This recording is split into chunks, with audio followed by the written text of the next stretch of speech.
अस्सलाम वालेकुम जी। सबसे पहले मैं आप लोगों का बहुत ज़्यादा शुक्रिया अदा करना चाहती हूँ जिस तरह कमेंट्स में आप मेरी हौसला अफजाई करते हैं और मेरी रेसिपीज को पसंद करते हैं। और आज मैं बनाने लगी हूँ कीमे वाला नान।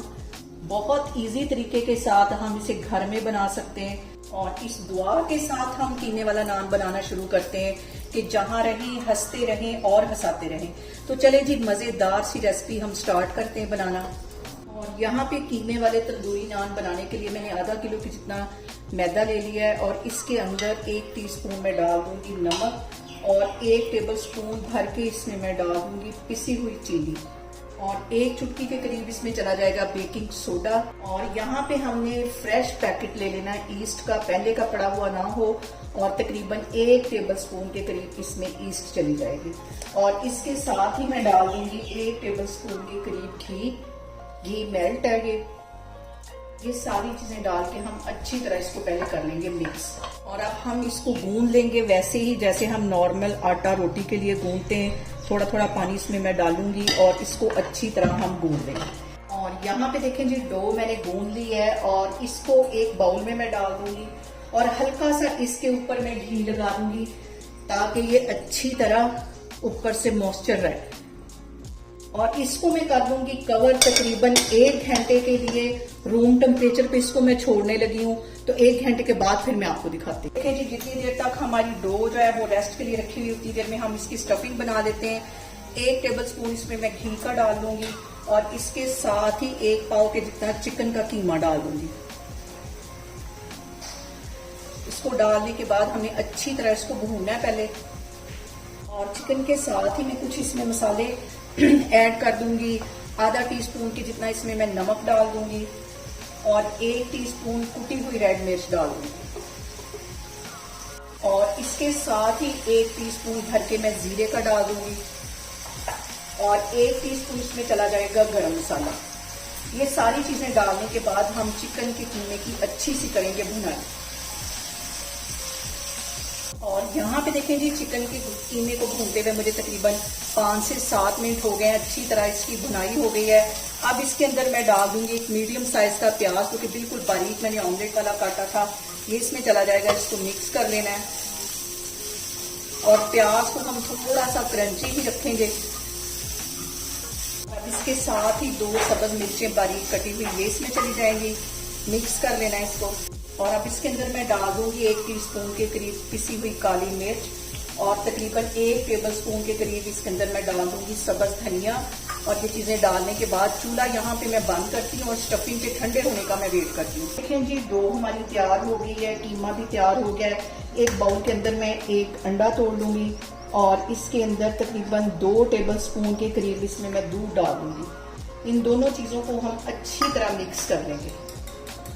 और यहाँ पे देखें जी, डो को मैं अच्छी तरह एक दफा फिर से गूंद लूंगी ताकि इसमें जो एयर है वो निकल जाए। और यहाँ पे देखें जी, डो को मैंने अच्छी तरह गूंद लिया, इसका पेड़ा बना लिया। सारे पेड़े में इस तरह बना बना के रखती जा रही हूँ। फिर हम इसके नान बनाएंगे। और यहाँ पे देखें जी, पेड़े 4 मैंने बना लिए।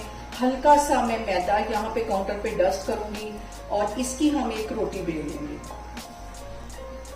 जो सबसे पहले पेड़ा हमने बना के रखा था उसकी एक मैं रोटी बेल लूंगी। थोड़ा सा बस इसको बढ़ाना है।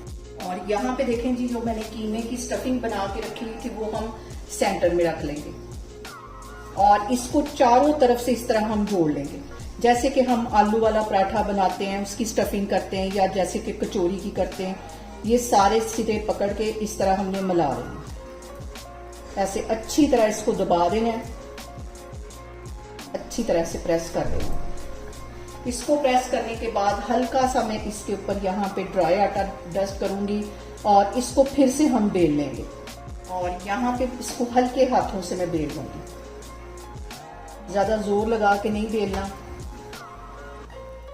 और यहाँ पे देखें जी, नान को मैंने बेल लिया है और एक स्टिक की हेल्प से हम इसके ऊपर बनाएंगे हल्का सा डिजाइन। ये देखें, ऐसे इसको ऐसे मैं प्रेस करती रहूंगी, पहले गुलाई में और फिर इसके अंदर। एक तो ये देखने में को खूबसूरत लगता है और दूसरा ये नान जो हमारा है वो अंदर से फूलता नहीं। और और यहाँ पे देखें जी, नान की जो उल्टी साइड पे उसके ऊपर मैं रूम टेम्परेचर पे पानी जो है वो अच्छी तरह लगा दूंगी, चारों साइडों पे, बैक साइड पे।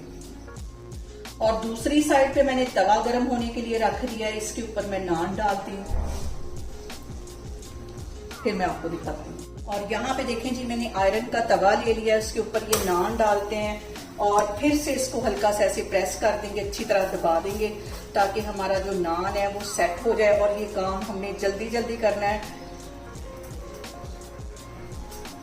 तो मैंने अंडा और दूध मिक्स करके रखा हुआ था, ये अच्छी तरह लगा देंगे ताकि खूबसूरत सा कलर आए। और तकरीबन 2 मिनट के लिए मैं इसका वेट करूंगी, फिर इसकी मैं साइड चेंज करती हूँ। और यहाँ पे देखें जी, नान को पकते हुए इस तरह तकरीबन 2 से 3 मिनट हो गए। अब इसकी मैं साइड उल्टा दूंगी इस तरह, और तकरीबन 3 मिनट के लिए हम इसी तरह इसको पकने देंगे ताकि नीचे से भी इसको हीट मिले। नीचे मैंने एक कढ़ाई रख ली है और 2-3 मिनट के लिए मैं वेट करूंगी तो नान जो हमारा है वो तैयार हो जाए। और यहाँ पे देखें जी, नान को पकते हुए 2 मिनट हो गए। अब हम इसको चेक करते हैं और ये देखिए कितना जबरदस्त नान का कलर आया है और अच्छी तरह ये पक चुका है। अब मैं इसको उतारती हूँ चम्मच की हेल्प से। इसको हल्का सा हम ऐसे प्रेस करेंगे तो जो नान है हमारा, ये देखें, तवे से अलग हो जाएगा। ये देखें, ये देखें। अब इसको मैं लगाऊंगी बटर या देसी घी। बाकी के नान भी मैं सारे इसी तरह बनाती जा रही हूँ, फिर मैं आपको दिखाती हूँ। यहाँ पे देखें जी, तंदूरी नान हमारे घर पे जो मैंने तैयार किए हैं, बहुत टेस्टी बनते हैं। इस तरीके से बनाएं और मुझे कमेंट्स में बताएं कि आपको मेरी रेसिपीज कैसी लगती हैं। और मेरी वीडियोस को ज्यादा से ज्यादा शेयर करें और मुझे सब्सक्राइब करें और अपना बहुत सारा ख्याल रखें। इंशाल्लाह ताला मैं एक और वीडियो में आपके सामने आऊंगी। अल्लाह हाफिज।